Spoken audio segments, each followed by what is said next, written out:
বিয়ের ব্লগ আসতে একটু দেরি হচ্ছে, তাই জন্য ততক্ষণ একটা শর্টস তোমাদের সাথে শেয়ার করলাম। সেদিন ছিল হলুদ ছাড়ানো। যারা বাঙালি তারা তো জানবেই যে হলুদ ছাড়ানো বাঙালি হিন্দু বিয়েদের একটা রিচুয়ালসের মধ্যেই পড়ে। তো এখানে আমি আরও বেরিয়ে গিয়েছিলাম এরকম একটা মিষ্টির হাঁড়ি নিয়ে।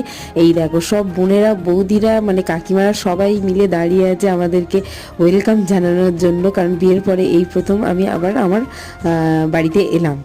যাই হোক, তারপরে বরণ টরণ করা হলো। এখানে আমার একটা পিসুমণি, মানে পাড়ার পিসুমণি, উনি বরণ করেছিল। আসলে উনি বরণটা খুব সুন্দর করে করে বলে তাই জন্যে ওনাকে দিয়েই বরণটা করানো হয়েছিল। তারপরে আমাদের পাড়ায় একটা শিব মন্দির আছে, সেখানে গিয়ে আমরা প্রণাম টরণ করেছিলাম। আর এই যে হলুদ ছাড়ানোর রিচুয়ালসটা, মানে এটাই হলো বিয়ের লাস্ট, মানে গায়ে হলুদ মাখা।